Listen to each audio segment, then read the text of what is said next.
अध्यात्म में चेतना की उच्चतम अवस्था क्या हो सकती है? वो है ध्यानमय अवस्था। चाहे हिंदू धर्म हो, बौद्ध धर्म हो, जैन धर्म हो, ये धर्म साधारण व्यक्ति की चेतना को ऊंचाइयां देने का काम करते हैं। प्रत्येक गुरु का एक अपना ही तरीका है। गौतम बुद्धा का अलग होगा, किसी ऋषि का अलग होगा, लेकिन सभी गुरु किसी एक बिंदु पे आकर सहमत हो जाते हैं, और वो ये है कि ध्यान से पहले, ध्यान यानी विश्राम की अवस्था, जिसमें कुछ करना नहीं होता, करने का काम बहुत पहले किया जा चुका होता है। ध्यान में तो बस विश्राम करना होता है। सभी गुरु इस बात पे सहमत हैं कि ध्यान करने से पहले certain quality of mind is needed, यानी खास गुणवत्ता वाला मन जो इस विश्राम में ढल सके, जो ईगो या अहंकार की दीवार बनकर न रह जाए, बल्कि उस घटना में तुम्हारे खिलाफ नहीं बल्कि तुम्हारा सहयोग करे। ध्यान की घटना में प्रवेश के लिए, लेकिन एक ऐसे स्थिर मन के लिए हमें एक पृष्ठभूमि बनानी पड़ेगी। एक ऐसी भूमि जिसमें नए बीज बोए जा सकें, ताकि वो एक दिन वृक्ष बने, उन पे फल लगे, यानी ध्यान और समाधि। ये पृष्ठभूमि यानी उपजाऊ जमीन हमें हमारे भीतर बनानी पड़ेगी। अगर ये एक यात्रा है, एक सफर है, तो हमें एक नक्शे की जरूरत पड़ेगी हमारे मार्गदर्शन के लिए। और वो नक्शा बहुत पहले, सदियों पहले ऋषियों महर्षियों द्वारा बनाया जा चुका है।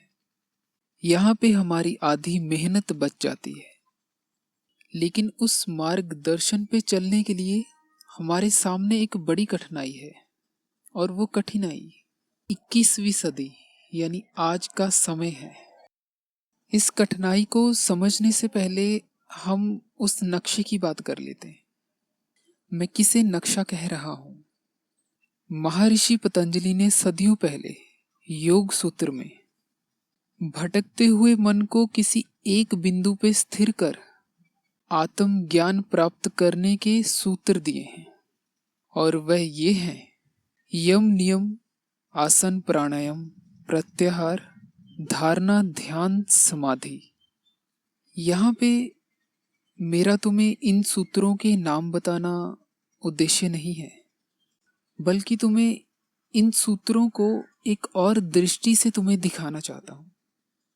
एक साधारण व्यक्ति और ध्यान समाधि के बीच एक बड़ी गहरी खाई है, या हम इसे एक नदी मान लेते हैं। और अगर तुम्हें उस नदी को पार करना है तो तुम्हें एक कश्ती की जरूरत है। और यम नियम, आसन, प्राणायाम, पहले के ये 4 सूत्र उस कश्ती का काम करेंगे, जिससे तुम उस नदी को पार कर सकोगे। तो एक अवस्था आती है प्रत्याहार।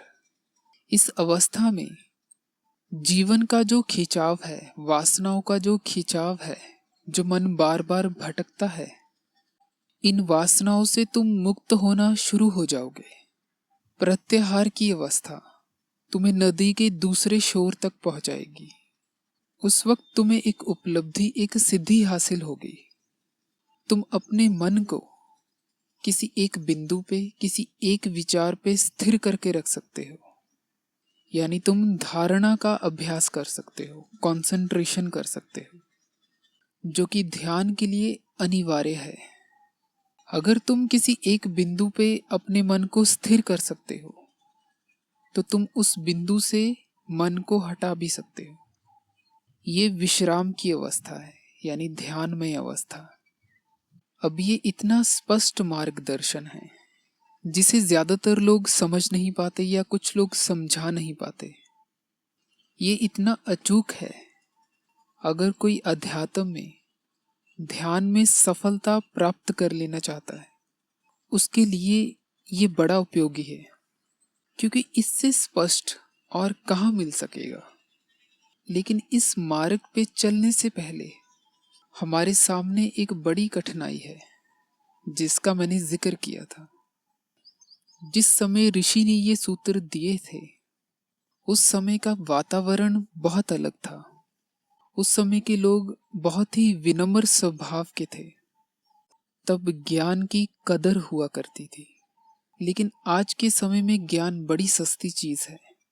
कहीं भी कोई भी व्यक्ति आधा अधूरा ज्ञान सबको बांट रहा है बिना ये जाने।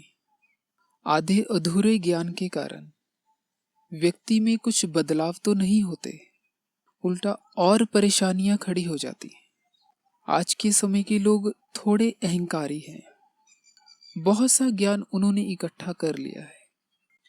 अधूरे ज्ञान के कारण वो भटक भी जाते हैं। अधूरे ज्ञान के कारण उन्हें अनुभव भी नहीं होते, तो उनकी चेतना पे बहुत गलत प्रभाव पड़ा है।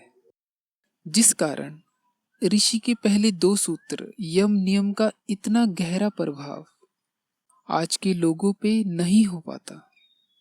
इसलिए ज्यादातर लोगों को पहले कदम पे ही निराशा प्राप्त होती है। क्या आता है यम और नियम में? क्रोध नहीं करना, किसी दूसरे के प्रति घृणा नहीं करना, किसी दूसरे के प्रति गलत विचार नहीं करना, ब्रह्मचर्य का पालन। तो ज्यादातर लोग इन 2 सूत्रों का अभ्यास कर ही नहीं पाते, क्योंकि आज के समय का वातावरण करने ही नहीं देता। मैं तुम्हें बताऊंगा, गहराई में लेकर जाऊंगा कहाँ पे क्या बदलाव करना है। तो इन सूत्रों पे काम करने से पहले मैंने अपने लिए एक और सूत्र बनाया ताकि मैं ऋषि के उस समय में प्रवेश कर सकूं जिस समय के अनुसार जिन लोगों के लिए ऋषि ने ये सूत्र दिए थे। जिसका सीधा सा अर्थ ये है कि ये जो आज के समय का आधा अधूरा ज्ञान है, मुझे उस ज्ञान से अपने आप को अलग करना पड़ेगा ताकि मैं यथार्थ ज्ञान से जुड़ सकूं। क्योंकि ऋषियों के समय से लेकर आज के समय के बीच बहुत सी सदियां बीत चुकी हैं। बहुत सा ज्ञान भुलाया जा चुका है, टुकड़ों में बंट चुका है। बहुत सी गलत आदतें इस सदी तक आते आते लोग अपना चुके हैं। अब इस वातावरण में अगर कोई बच्चा पैदा होता है तो उस बच्चे को नहीं पता कि क्या गलत है क्या सही है, तो वो उन गलत आदतों को सीखने लगता है। इसलिए पहले उन आदतों को त्यागना पड़ेगा हमें, तभी इस यात्रा पे निकला जा सकता है। तुम कहते हो कि कुछ ऐसी वीडियोस बनाऊं कि अध्यात्म की शुरुआत कैसे करें, तो मैंने अपने लिए कुछ नियम तय किए थे इस समय के अनुसार, आज के वातावरण के अनुसार। क्योंकि ज्यादातर लोग आज के समय में सिटिंग जॉब करते हैं। समय बदल चुका है तो इस समय के अनुसार कुछ बदलाव करने पड़ेंगे। अगर मैं अपनी बात करूं तो आज के समय मैं 28 साल का हूं। ध्यान की शुरुआत मैंने 2010 से की थी। तब मेरी उम्र 15 या 16 साल होगी। उसके बाद फिर मैंने सिटिंग जॉब की। फिर मैं बीमार हुआ तो मुझे एक रहस्य का पता चला कि ये जो आजकल का वातावरण है, काम करने का जो ढंग है, ये लोगों को बीमार कर रहा है। तो बहुत से बदलाव मैंने किए और उनके बहुत अच्छे परिणाम मुझे प्राप्त हुए। अभी ये मैं तुम्हें थोड़ा सा परिचय करवाया है। अभी मैं थोड़ा सा और गहराई में समझाऊंगा किन बातों का ख्याल रखना है। एक और खास बात, तुम्हारी सुविधा के लिए, सहायता के लिए मैं एक किताब का जिक्र करूंगा। ये जो बातें हैं, बहुत से लोग इस ज्ञान को 50,000 रुपये, 1,00,000 रुपए में कोर्स बनाकर बेचते हैं। तो ये जो ज्ञान तुम्हें मैं देने लगा हूं, इसकी कदर करना। बातों से सुनकर काम नहीं चलेगा। जब तक तुम्हें एक छोटा सा भी अनुभव प्राप्त नहीं होता, तुम्हें बल प्राप्त नहीं होगा इस रास्ते पे। फिर तुम चाहे किसी भी गुरु को सुन लेना, उनकी बातों को सुन लेना, सुनने से काम नहीं चलेगा। वो अनुभव प्राप्त करते ही तुम्हें किसी की सहमति की जरूरत नहीं पड़ेगी कि तुम सही भी जा रहे हो या नहीं। तो शुरुआत में हमेशा तुम अनुभव को प्रथम रखना। तो आइए जरा समझते हैं। जब हम स्वस्थ होते हैं तो हमारे शरीर में एक रिदम, लयबद्धता आती है, और जब कोई बीमारी आती है वो लयबद्धता टूटने लगती है। और स्वस्थ होना अपने आप में एक उपलब्धि है आज के समय में। भारत में आयुर्वेद के कुछ ऐसे वैद्य हुए हैं, आज भी होंगे, हमें उनका पता नहीं है, जो कलाई पकड़ के हमारे स्वास्थ्य का रिदम कैसा है उसका पता लगा लेते हैं। जिस हिसाब से हम जीवनचर्या करते हैं आज के समय में, जो लाइफस्टाइल है, इसमें कोई शक नहीं कि जवान होने के बाद भी कुछ लोगों का रिदम जैसा बुढ़ापे में चलता है वैसा चल रहा हो, और कुछ ऐसे भी लोग होते हैं जिनके भीतर का रिदम बुढ़ापे में भी जैसे वो जवान हो ऐसे चल रहा हो। अगर मैं अपने एक अनुभव की बात करूं, सिटिंग जॉब करते हुए कमरे में एसी होने की वजह से मैंने महसूस किया कि मुझे पसीना कम आता है। सूर्य निकलता है, वो गर्मी पैदा करता है, उसके गर्मी पैदा करने से हमारा स्वास्थ्य जुड़ा है। उस वक्त ये पहला संकेत था बीमारी की शुरुआत का। अब पसीना आने से असल में क्या होता है, शरीर बहुत से विषैले तत्व पसीने के जरिए बाहर निकालता है। अगर वो शरीर में रहते हैं तो व्यक्ति बीमार होता है। तो शरीर ये प्रक्रिया दोहराता रहता है। लेकिन आजकल क्या हो रहा है, पंखे पसीने को सुखा देते हैं और एसी शरीर के तापमान को बढ़ने ही नहीं देता।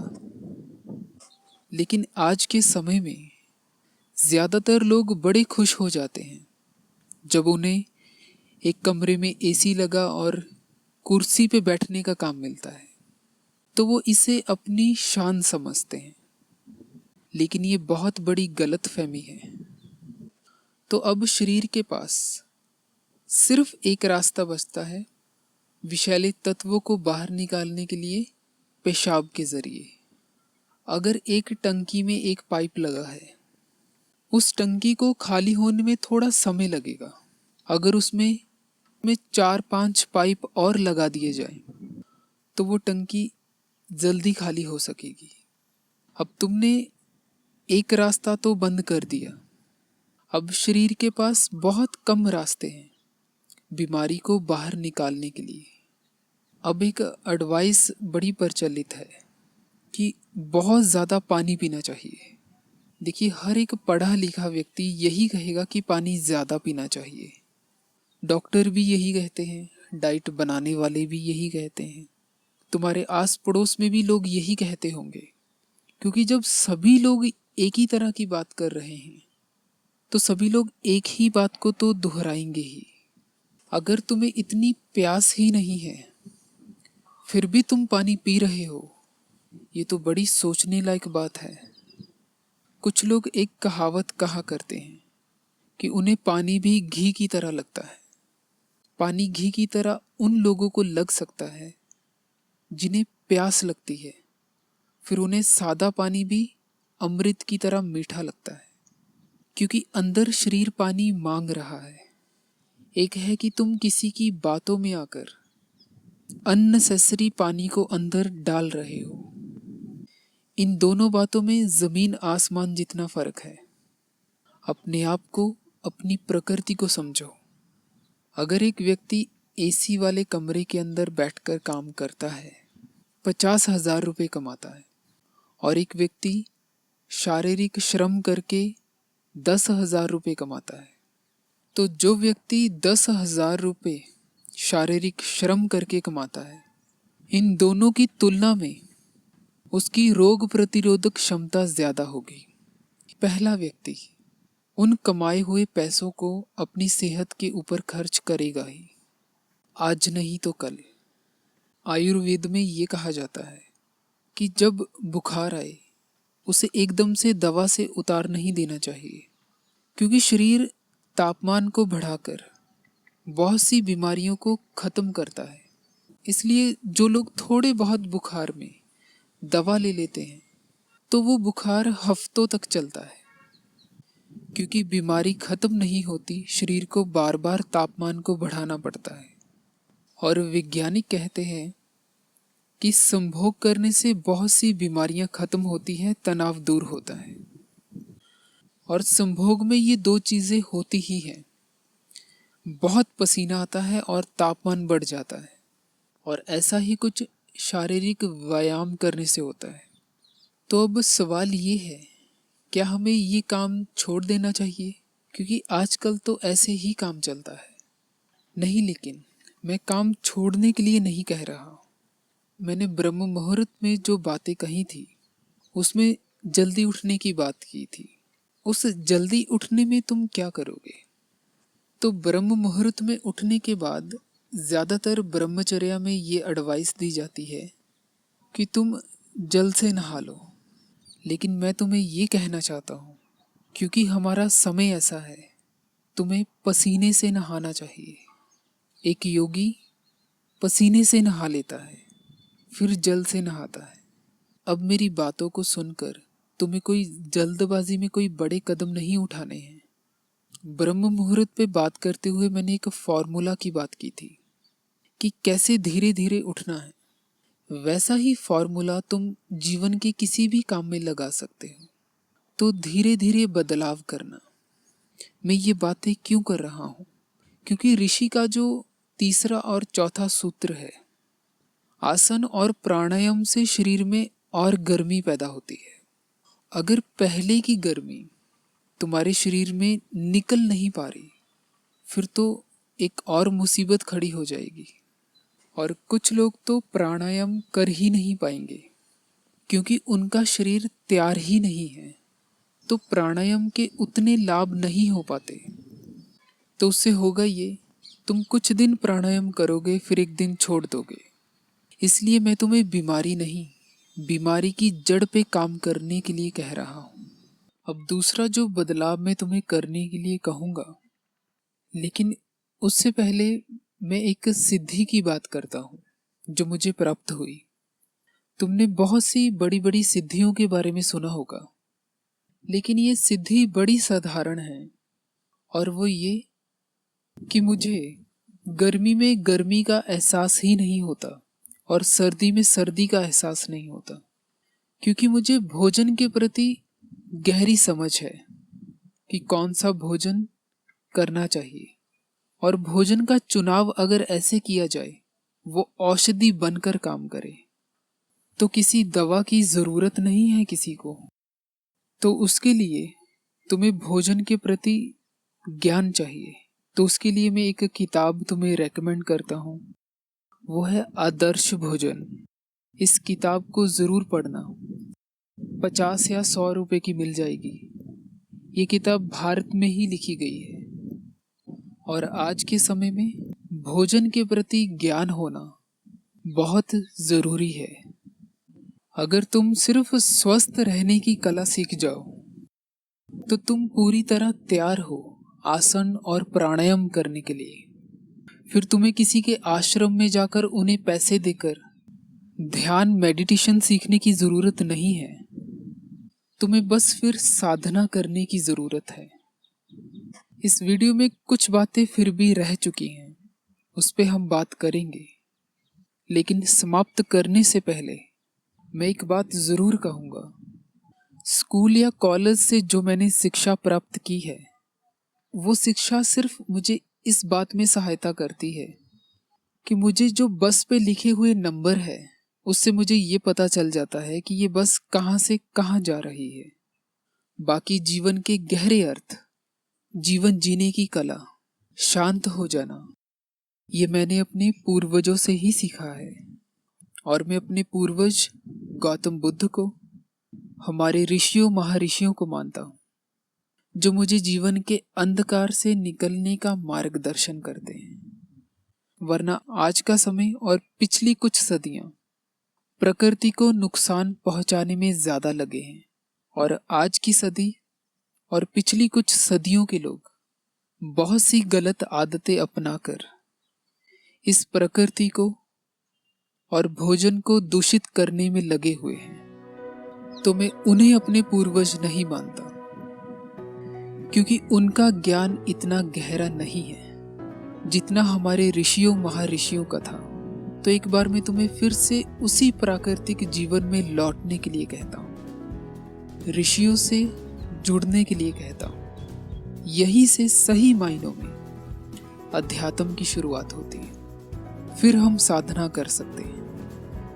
आज हम यही समाप्त करते हैं। अगर कोई सवाल है तो जरूर पूछना।